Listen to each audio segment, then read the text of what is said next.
Good morning dear students. तो बेटा हम बात कर रहे हैं चैप्टर नंबर 3 की ड्रेनेज। तो कल हमने जो वीडियो किया था उसमें हमने डिस्कशन की है नॉर्दर्न जो प्लेन है उसमें से जो मेन रिवर्स निकल रही हैं। ठीक है, the drainage basin on river system made by Indus river and Ganga river. Okay, so now we gonna discuss about the third river, main river of north eastern part, and that is Brahmaputra river.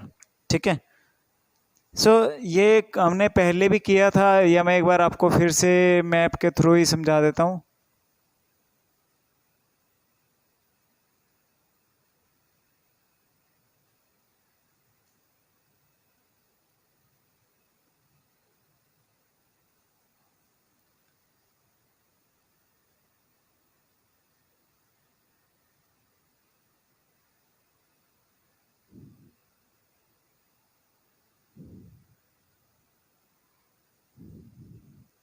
तो यहाँ पे है lake Mansarovar.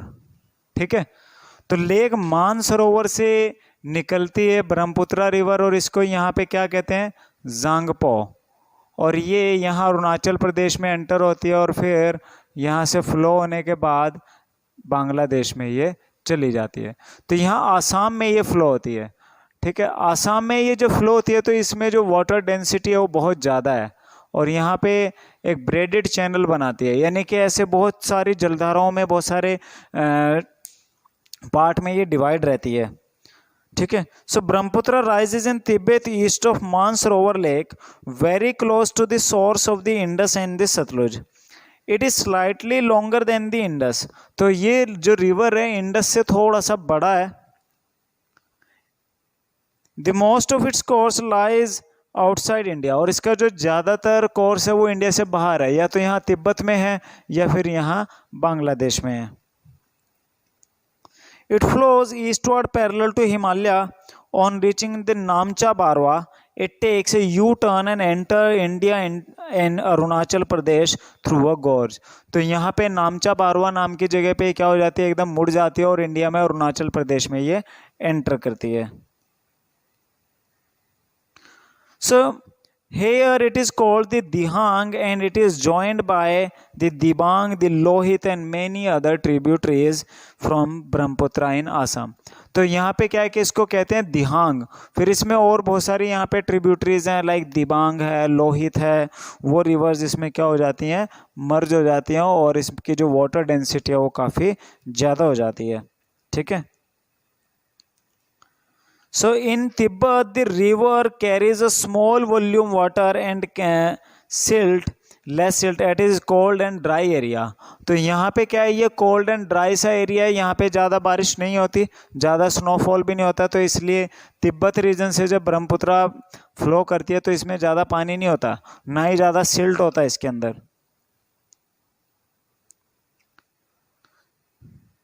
So it passes through a region of high rainfall. Here the river carry a large volume of water and considerable amount of silt। तो इस area में क्या आने के बाद क्या होता है, इसे रेनफॉल ज़्यादा मिलता है और इसमें जो वाटर डेंसिटी वो बढ़ जाती है। वाटर डेंसिटी के साथ साथ इसमें सिल्ट भी बढ़ जाता है। ठीक है, सिल्ट क्या होता है, हिंदी में बोले तो गाद जो होता है, जो पानी के साथ बहती है और फिर धीरे धीरे वो एक जगह इकट्ठी होते होते ऐसे ऊंची उठ जाती है, वहाँ पे पानी की जो धारा है वो फिर दो हिस्सों में बंट जाती है। तो इसी वजह से आप मैप में अगर देखोगे ब्रह्मपुत्र रिवर को, आप जूम करके देखना, आपको ब्रह्मपुत्र रिवर यहाँ आसाम में ऐसे बहुत फटे फटे से चैनल में मिलेगी। ठीक है, इसीलिए ब्रह्मपुत्र रिवर की जो चौड़ाई है वो बहुत ज़्यादा है। ठीक है, आसाम में इस वजह से इस पार्ट और इस पार्ट की कनेक्टिविटी जो कम है। कम क्यों है, क्योंकि बहुत चौड़ी नदी है और बार बार जगह जगह पुल नहीं बनाए जा सकते। ठीक है, कुछ एक जगह पे यहाँ पे पुल बने हुए हैं, क्योंकि जो ब्रह्मपुत्र रिवर है इस एरिया में कई जगह पे तो 8-8, 10-10 किलोमीटर तक चौड़ाई है इसकी। यहाँ पे हमने एक पुल बनाया था, भूपेन हजारिका पुल।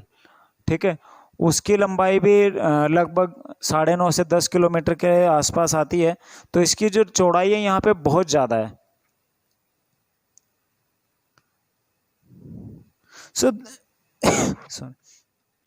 The Brahmaputra has a braided channel in its entire length in Assam and form many riverine islands.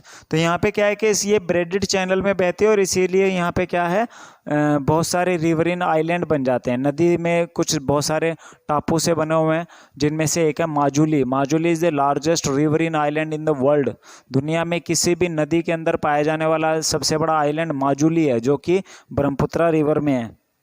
So do you remember the name of world's largest riverine island and formed by Brahmaputra? तो अभी मैंने आपको बताया क्या नाम है उस island का, माजुली। ठीक है, माजुली।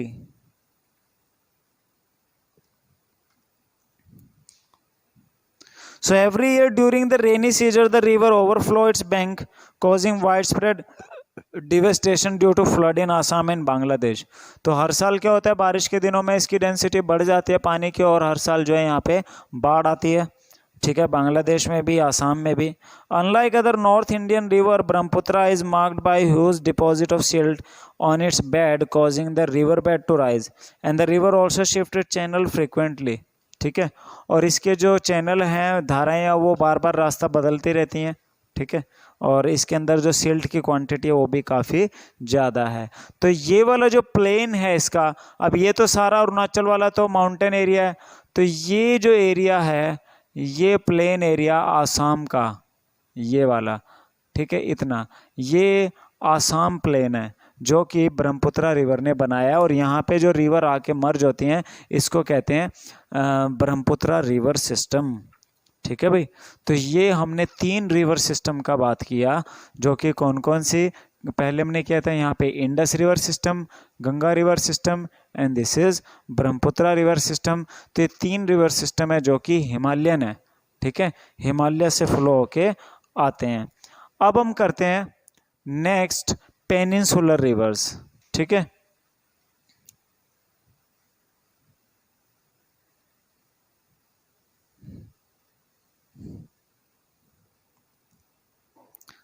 तो पेनिनसुला, पहली बात तो आपको मैंने पहले भी डिफरेंट बताया था, व्हाट इज पेनिनसुला।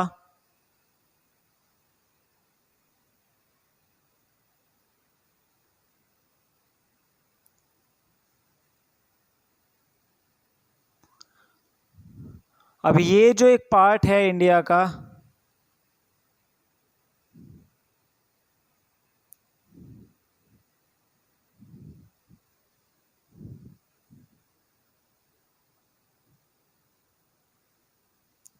ठीक है, जो कि लगभग 3 ओर से पानी से घिरा हुआ है, इसको हम क्या कहते हैं, पेनिनसुला।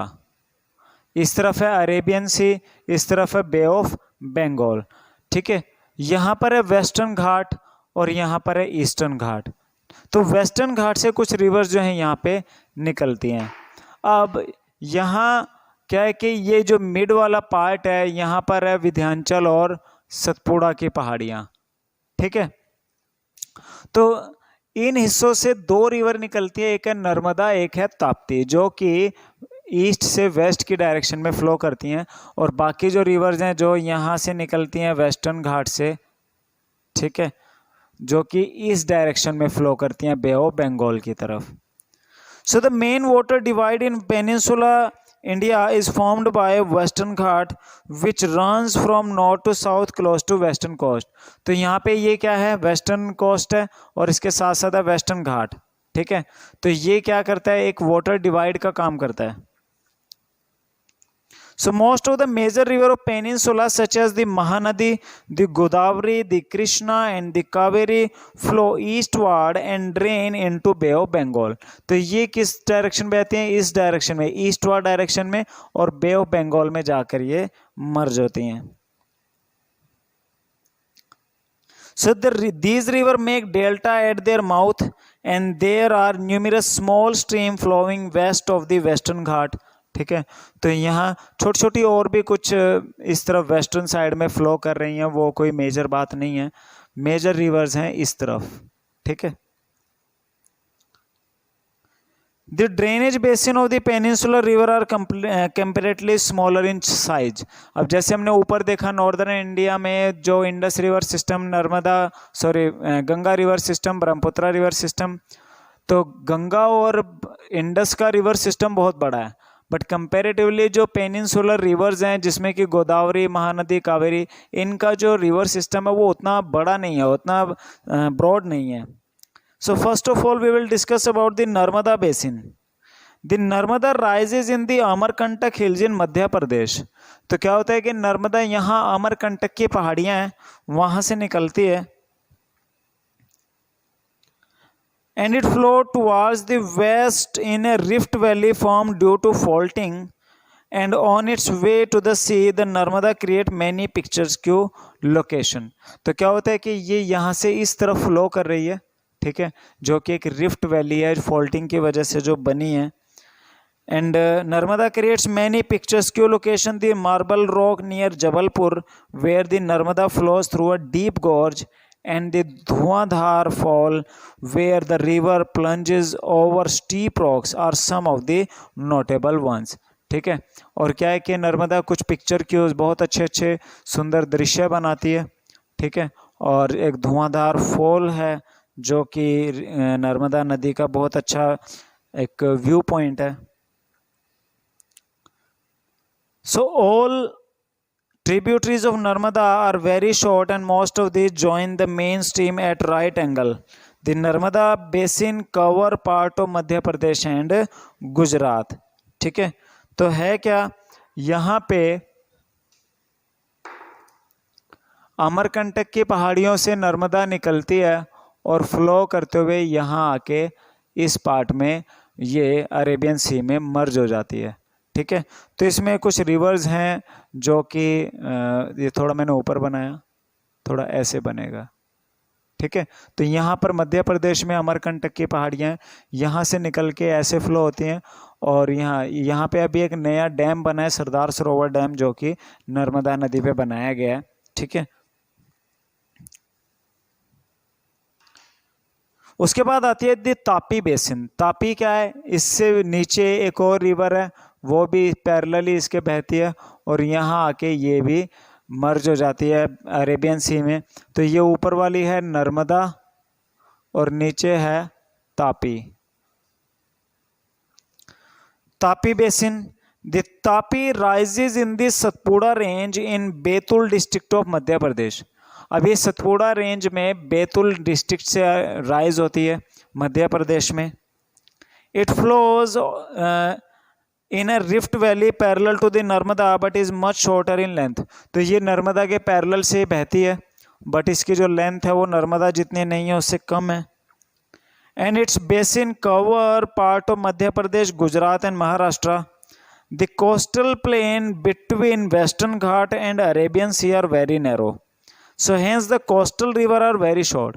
अब जो कोस्टल रिवर्स हैं, जो अब यहाँ वेस्टर्न घाट है ये ओशियन है, तो इस तरफ जो रिवर जाती हैं वो बहुत छोटी छोटी सी हैं।